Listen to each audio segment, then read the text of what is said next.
All right, here we go. 6 years later. Some pretty rough use on these tracks. Got a spot over here, right here. See that right there? It tore a chunk off. I've used the hell out of these tracks.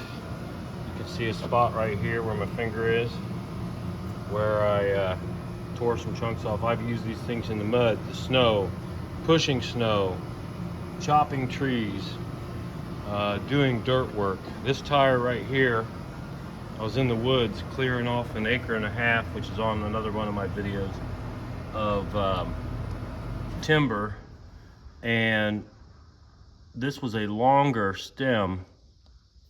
It stuck out, and I went through and there was a branch and it popped that off, and these are tubeless tires right now, and it busted that off, and it was a pain. I got it out on the level before the tire went completely flat. It came off the rim, and I will tell you, it's a treat to change these out. You got to take the tire off, but you can't get the tire off unless you take the track apart. So I had to move the machine far enough, kind of jockey it around there where I could take the track apart. And I will tell you, keep your nose cone, the tapered cone that fits over your bolt to put your tracks back together. If you don't, it is horrible to get the tracks lined up to put them back together. It's either this piece right here or this piece back here. I can't remember which one I tore apart, but the stainless steel pins do get some wear on them, but I don't know how many thousands of hours I put on this. I'm gonna guess 1,500 hours probably in 6 years on these tracks, give or take. 1,500, probably close, 1,500 to 2,000 hours. I had this is a 95 Bobcat. I had a 94 and a 95. I started out with it on the 94. I sold the 94, bought the 95, and switched the tracks off. So I'd say I probably put, I don't know, 500 to 1,000 on one machine and 500 to 1,000 on the other machine. And like I said, I sold the other machine. But the tires have worn pretty well. They're extra wall. What I'd like to say is, if I had to do it all over again, I'd get another 1/2 inch or so, probably, outset. Not so much for back here, although stuff does come up on this fender, if you call it that, the frame. And when I'm running hard, it'll rub this on the edge here of the tread a little bit, and also gets mud and sticks and stuff up in here, and it'll wear this, you know, about 1/4 of an inch, and it'll be just bright as can be, shiny there where it rubs at. But the big thing is up here on the loader arms, because the tracks do move in and out just a little bit, and it'll rub right here on the arms. I've had several projects here. I guess I'll show you this while we're at it. This is a 3-point hitch plate that I got, and I took an old back blade and took the back blade off, and then I welded this hitch on there, a receiver hitch, with a tri-ball that's 1 7/8, 2 inch, and 2 5/16. And I've got a 20-foot gooseneck, and I just hook onto it with the skid steer, and I can move it around my yard. It's so nice for positioning, especially in tight spots, putting it in my shed and what have you. But this is an old, like, farm supply back blade that I had. I took the back blade off and made a snow plow out of it for my 4-wheeler. It's a little heavy, but for a 4-wheeler, but I was concerned that it was too light for this machine for what I was doing. You see there where it's painted black, I actually was pulling some old horse-drawn implements that had been sitting out for 20, 30 years, and trees had grown around them, and I hooked a chain on that and was pulling up on it. It actually bent this down right there where my finger's at. So I chopped it with the grinder and then straightened it and then re-welded it, and it's been good so far. But so that's my 3-point hitch, which is an excellent trailer mover. The only problem with it that I've come up with so far, and it's almost exactly centered, it may be off center just a little bit, but it's almost exactly centered on the machine, is sitting in the seat. If I'm backing something like this trailer into a slot in a shed, you can't see around each side because the trailer is wider than what I can see. So it's best to have somebody on the ground to tell you left, right, whatever. I've done it plenty of times, but I also tore up a fender on a trailer, on a different trailer, and in a lean-to, I ran into some boards on one side, tore some stuff up in the process. But overall, it's very good. And like I said, you can turn a trailer on a dime with the skid steer. The skid steer's got so much power. Even a loaded trailer, I think you could do it, but I wouldn't want to do it. I usually try to move my trailers when they're empty or mostly empty. But anyway, these are the Camso Plast tracks. I forget the name, Midwest, I think, that I got them from 6 years ago. Like the hardest use that I put on them is running a big hydraulic mower, which is on one of my other videos. But overall, these tracks have been fantastic. Again, they're offset extra wall, regular skid steer tires, except that they have the extra wall. They've been inside these tracks the majority of the time. I may have had the tires just running on the ground long enough to position the tracks to put them back on the machine, or the first time, or when I took them off to put them on the machine, put them back on the machine. And getting back over here to this, this is the only tire I've had a flat on. These tires do leak air.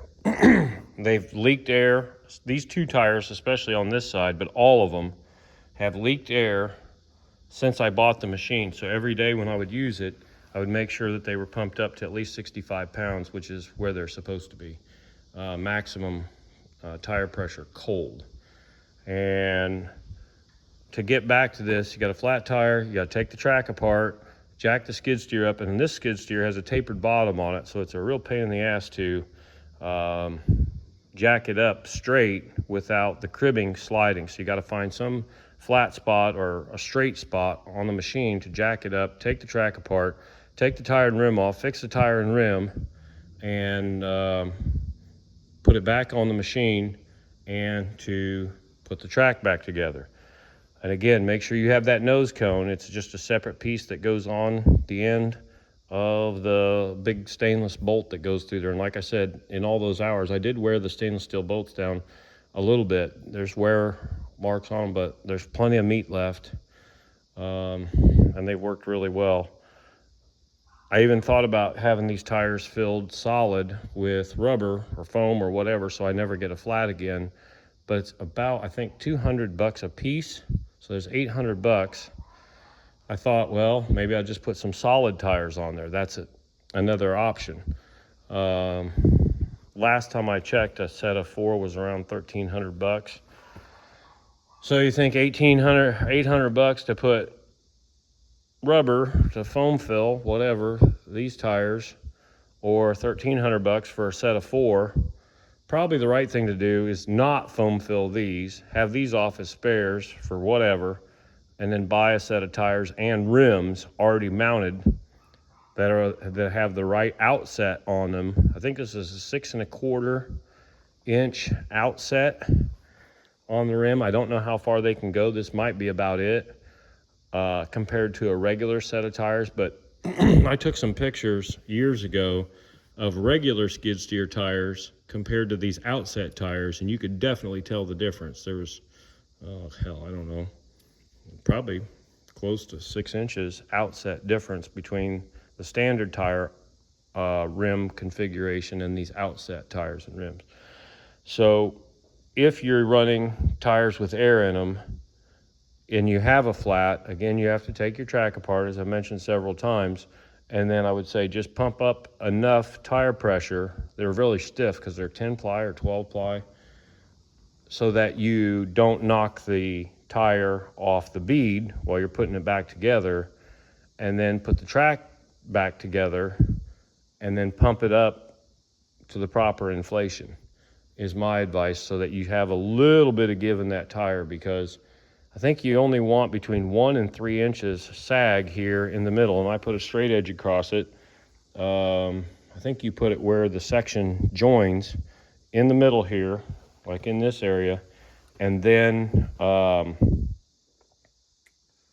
put a straight edge across, and then use a tape measure to go down And the last time I checked these, they hadn't stretched very much. I think I was at like 1 3/4 inches, which is almost perfect.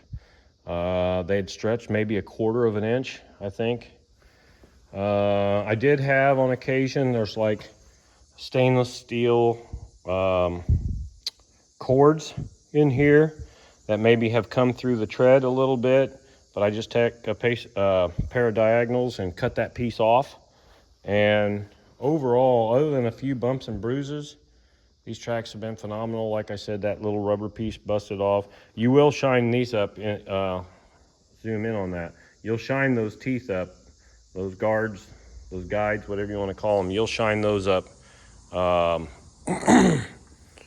If you use it very much at all, it'll shine them up just as bright as can be. And that's in dry conditions or in grass or mud or snow. That rubber just polishes that steel up like nobody's business. If you let it sit for a while, they will rust, and then when you use the machine a little bit, you'll hear it creaking and groaning. It's never been a problem. But again, the stability that you gain, or that I've gained, and the stance on this machine is just phenomenal. It adds, I think it's 500 pounds per track, so it's an extra 1,000 pounds to the machine. But the traction is unbelievable, almost unbelievable, believe it. The only problems I've had with it, when I buried this in a creek, which I did a video on, when I buried it in the creek, up to past the frame, past the center point here, it actually would spin the tires inside the track. That is a downside, but it has to be in like a slurry where it's so wet. Normally this rubber on rubber contact, it's absolutely amazing, the traction that I get from that. So I think I got to give these tracks about if we're going with full points, they got to have a 10 out of 10. This machine is about 6,500 pounds without the implement on the front, which is like another 1,500. So what's that take us up to? 8 grand. And then another 1,000 pounds for the tracks. That's 9,000 pounds for this machine. If you use this thing on asphalt, it'll tear up asphalt on a hot day like dozer tracks. It's basically a little tank. So this is Bobcat 853. This is 1995. It's around 60 horse. And I've used the piss out of this setup. I paid for it several times over since I bought the machine. I don't know what these tracks run for now, but it was about, okay, here's an example right here. I don't know if you can see that in the camera. Let me get down here. See this wire, this stainless steel wire coming out of the tracks? I didn't know if I had any, but there you go, where that wire has worked out of the track, but it doesn't seem to hurt anything. And I'm gonna say something less than 2,000 hours on these tracks. They've paid for themselves over and over.